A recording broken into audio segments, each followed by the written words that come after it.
What's going on, guys? It's your boy Peter, and I'm back again with another video. Today I want to talk about the disadvantage of being a contractor as an aircraft maintenance engineer or an aircraft mechanic. For you guys who know, right, being an aircraft maintenance engineer or an aircraft mechanic gives you a lot of advantage, a lot of opportunities, and one of the opportunities is actually starting your own business. So for you guys who know, most companies do have these subcontracting opportunities for aircraft maintenance engineer, especially when you have your license, and even better when you have your ACA, which is your type course for a specific aircraft. So a lot of people actually go into that and they do like contracting on the side, or they do it full time, and you can make really good money compared to working full time, right? You can make really good money, and you can also, do your taxes yourself, which actually save you a lot of money. But there's a lot of disadvantage, and there's a lot of advantage and disadvantage, right? The advantage is, you make good money, you can do your taxes, but the disadvantage is actually really one of the most important things you got to know before getting into the business, right? And I'm here to share with you guys. This is all based from my experience. I don't Everyone's experience is all different. Just telling you based on my experience. First disadvantage of becoming a contractor as an aircraft mechanic is the fact that you don't have good job stability. As a contractor, you are considered a temporary worker, and the craziest thing is you can actually be working, you can actually be a really good worker, a really hard working person, but it's all based on the demand of the market. So if there's a really high demand for the market right now, there's a lot of job opportunities, there's a lot of contract for you as an aircraft mechanic. But you can work really hard, and you can work like Monday to Friday, and guess what, you come on Saturday and they tell you there's no job, and they can actually send you home with no reason. You know what I'm saying? And that's one of the disadvantages. You don't have a really good job stability. So for you guys that maybe you have family, you have kids, and or you buy a house, or you pay your mortgage, and you need that monthly payment, you have to reconsider those factors, right? The job stability. Okay, if I lose my contract today, do I have substantial money to actually sustain myself? You know what I mean? Because the job stability as a contractor is where there's no protection. Once you get laid off, or once you get your contract get terminated, there's no EI, there's nothing to save you. You know what I'm saying? You gotta figure out yourself, and that's one of the strong advantage of becoming a contractor. And it's something I actually experienced a couple years ago. Before I got my full-time job, I was a little contractor on the side, and I remember that day, man, when I come up with really good worker. You know what I'm saying? I always come to work early. And that day I actually showed up to work, and my manager was like, "Hey Peter, there's no job today, you gotta go home." And I had to go home because it was actually in the contract I signed, right?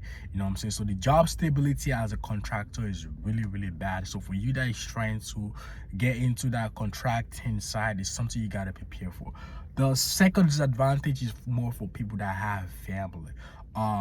A lot of these good contracts are not really based in the biggest city. A lot of these good contracts where you can make really good money are actually based in a really far location, and I'm talking about Canada in specific, right? I'm talking about if you want to get really good contracts, there are a couple cities in Quebec. There are really tiny towns, far from home, couple hours. You know what I'm saying? The city is way boring, but that's where you make the good money. So for you that have a family, if you are considering, doing like a contract on the side, it's one of the sacrifices you gotta make, man. You know what I'm saying? And you are gonna be far from home. You are gonna be far from your family, and that's how you make the money. If it depends on how bad you really want it, how bad you really want to get that money, right?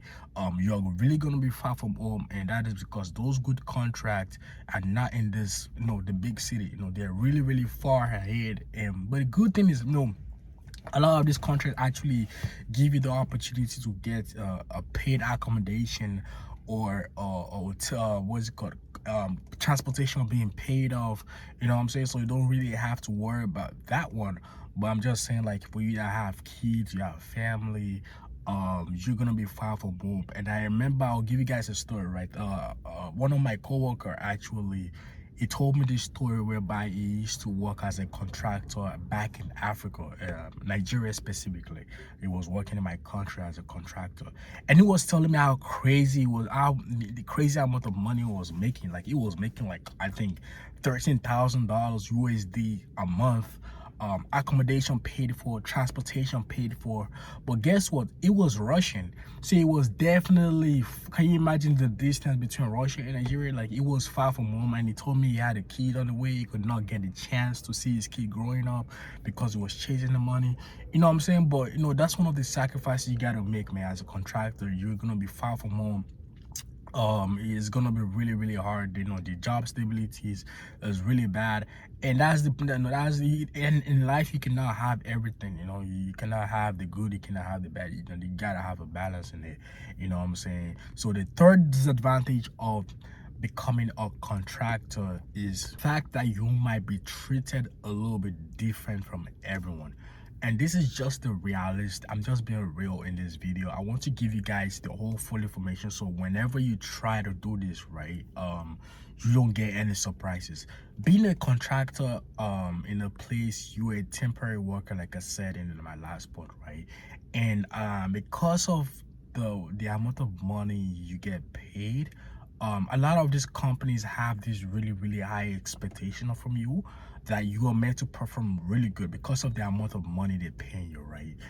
That's why I tell people, before you get into contracting, try to have a lot of experience. Not even a lot, but have some, you know, substantial level of experience. So by the time you start doing this contracting, you know what I'm saying, you already know your stuff, you already know your shit, right? You know what I'm saying? Because a lot of these companies have really high expectation as a contractor, and their standard for you is really high, because compared to what they're paying you and what they're paying their full-time employee, it's really high. So you might get treated differently in sense of, like, they might have zero tolerance.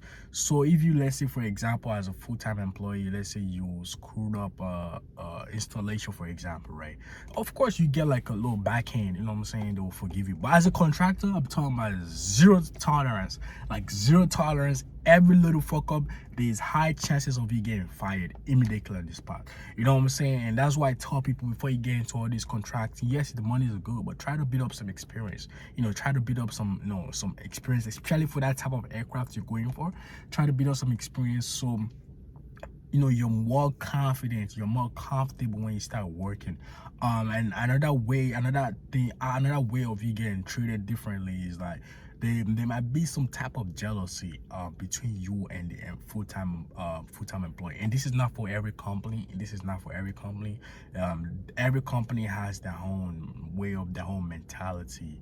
But from what I have heard from people, you know, from people that I know personally, and people that have gone to contracting, you know, they told me there might be a little bit of jealousy between you and the full-time employee, because you're not making that much, they're not making half of what you're making.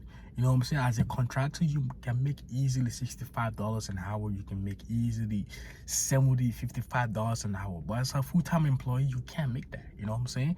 But the thing that people don't understand is, most especially the full-time employees, like, you know, contractor, they are temporary workers. They don't have no benefit. They don't have no job security compared to them. You know what I'm saying? That's one of the sacrifices you gotta make. But there might still be a little bit of jealousy, and this is something I have heard from a lot of people that don't contract on the side. You know, they experience a little bit of jealousy, and you might get picked on by the manager, or by even the employee yourself. You know what I'm saying? You might get picked on by the employee. So those are the disadvantage. I'm not here to discourage you guys. I'm just here to educate you guys on the type of things to expect when you go into contracting. Me personally, I believe contracting is a really good way to make good money, especially for someone that is single, someone that does not have any family, no you don't have any responsibility except from yourself right now. You know, it's a really good way to, you know, hustle and grind and make that money. You know what I'm saying? That's one of the beauty about becoming an aircraft mechanic or aircraft maintenance engineer. It gives you that leverage.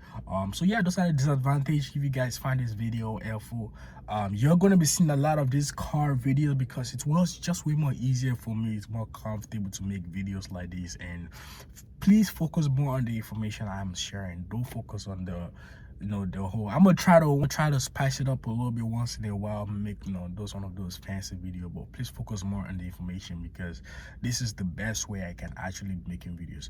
If you guys found this video information information helpful, please do not forget to subscribe and feel free to ask me any question at Instagram. I'm gonna drop it in the description. My goal is try to make more videos like this, and do not forget to like, share, and subscribe. Love you guys.